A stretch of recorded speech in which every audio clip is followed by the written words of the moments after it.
Samuel Totoli, domaine Kunzbaus Rennes-les-Châteaux. Donc un petit village au-dessus d'Egisheim, à 15 km au sud de Colmar. Donc un des vignobles les plus hauts en altitude, sur la route des vins, sur des terroirs à dominante marno-calcaire, avec des conditions climatiques assez fraîches qui nous permettent vraiment de conserver des belles acidités. Moi je suis en place sur ce domaine depuis 2004 et on a vraiment démarré directement par la biodynamie. On s'est dit on va d'abord démarrer en agriculture biologique et on a décidé de sauter le pas directement en agriculture biodynamique. Pourquoi ? Tout simplement, avant tout bien sûr par conviction et surtout pour aller plus loin dès le départ. Donc on est conscient que l'agriculture biologique c'est une très bonne chose, que ça nous permet de ne plus utiliser de molécules de synthèse, qu'on ne va plus désherber les sols, ce qui est une très bonne chose, mais je pense que la biodynamie apporte vraiment quelque chose de supplémentaire.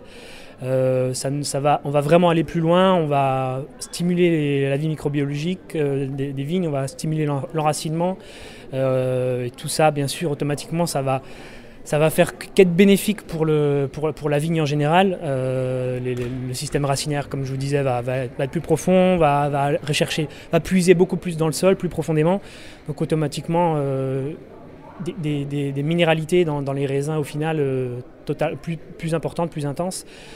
Donc on a vraiment voulu aller plus loin en faisant ce choix dès le départ, quoi. Ça n'a pas été très simple parce que c'est quand même un choix assez...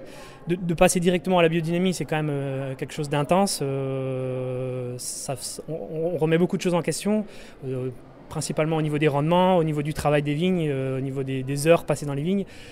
Mais vraiment, on a fait ce choix-là et on ne regrette pas du tout, quoi, au contraire. Donc on a fait ce choix-là depuis 2009, donc on adhère au cahier des charges vinification Déméter, mais bien sûr depuis 2004 on essaie vraiment de garder cette philosophie dans la vinification. Donc bien sûr pas d'enzymes, pas de levure. On fait vraiment très attention aux doses de SO2, qui est quand même aussi le gros souci actuel.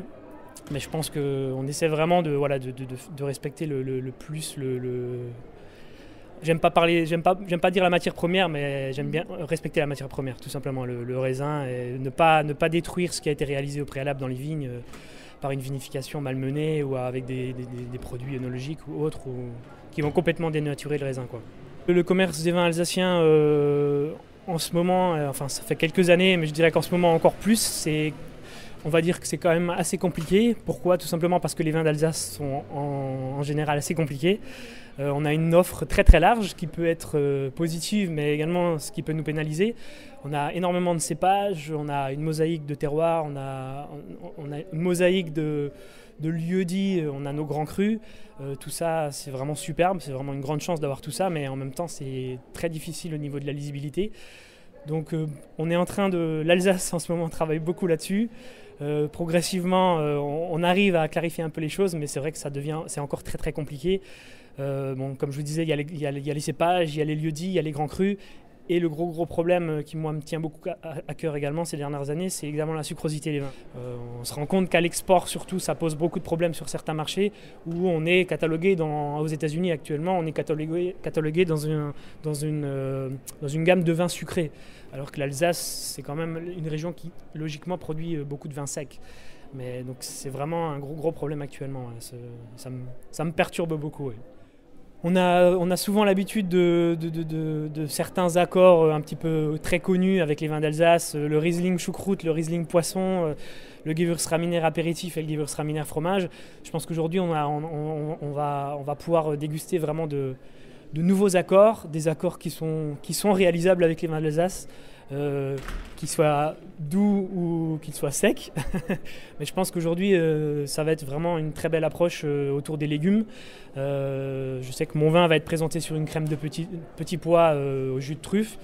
Je pense que la sucrosité du petit pois, le côté légèrement végétal du petit pois sur le sylvaner, sur la légèreté du sylvaner, je pense que ça va vraiment être un très bel accord et je pense qu'aujourd'hui on va vraiment pouvoir découvrir de nouveaux accords auxquels on ne pense pas vraiment.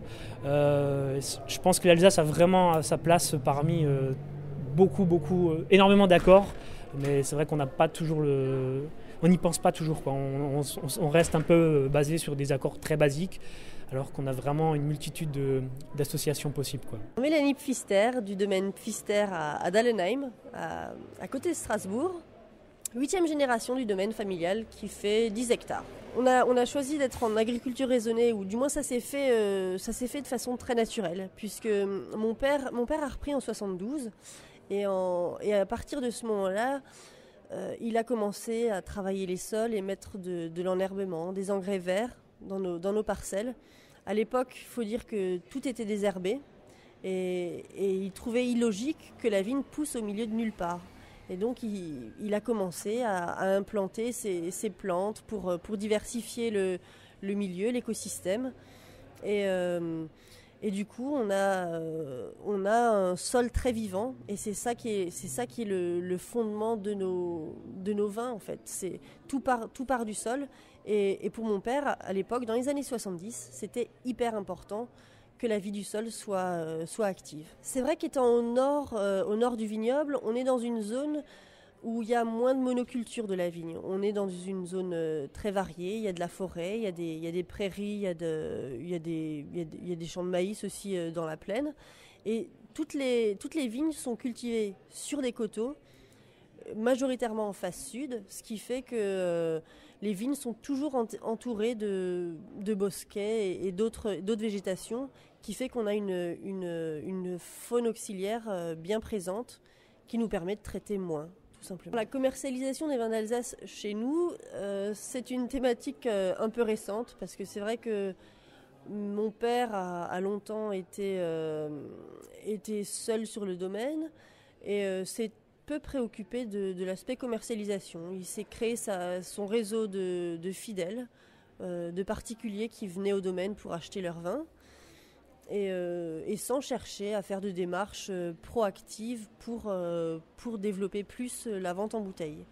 Ce qui fait qu'à l'heure actuelle, on a encore une certaine part de notre production qui est vendue en vrac à des négociants alsaciens. Et moi, depuis que j'ai rejoint le domaine, j'essaye de développer la bouteille en essayant de démarcher de nouveaux marchés, notamment à l'export. Les vins d'Alsace sont très variés, et moi je sais qu'ils peuvent s'accorder avec énormément de choses différentes. Alors je suis pas végétarienne, donc les accords vins légumes, c'est pas forcément ma spécialité, mais là on a vu que effectivement ça pouvait s'accorder à des plats tout légumes sans aucun souci. Alors bonjour, donc je me présente Mathieu Guinglinger du domaine Guinglinger Pierre-Henri à Eguisheim. Donc on a une exploitation familiale, aujourd'hui on exploite 15 hectares. On est dans la viticulture de père en fils depuis 12 générations, dans une maison familiale qui date de 1684. Donc on produit tous les vins d'Alsace traditionnels, les 7 cépages, dans la gamme tradition, mais aussi les grands crus, le crément, les vendanges tardives. Donc nous, depuis 2001, on a fait la conversion en agriculture biologique, sachant que notre vignoble on n'avait jamais désherbé nos sols auparavant. Donc c'était plus une démarche administrative pour prouver à nos clients et avoir le certificat qu'une révolution au niveau de notre façon culturelle. Moi j'ai profité, en fait, je me suis installé en même temps qu'on est passé en agriculture biologique, et donc j'ai apporté des modifications, surtout au niveau du récolte 100% à la main, du tri dans les vignes, pressurage en raisin entier et fermentation lente avec élevage sur lit, et laisser un petit peu les choses se faire tout en les maîtrisant. Alors au niveau commercial, pour nous c'est pas notre premier argument de vente. De toute façon, d'abord le premier argument c'est la qualité. De toute façon, il n'y a que ça qui peut marcher. Et après c'est secondaire, donc c'est à dire que c'est un vin d'Alsace de qualité, et en plus il est d'agriculture biologique. Mais l'agriculture biologique normalement rime avec vin de qualité. Alors j'ai trouvé le thème quand même assez intéressant, sachant que les vins d'Alsace c'est des vins sur le fruit, sur la fraîcheur. Et là, les légumes frais, forcément, c'est de la fraîcheur, du croquant, des produits quand même qui sont frais, donc forcément on retrouve du fruité, et ça s'accorde très bien. Mais un bon poisson ou une bonne viande ne serait pas de trop.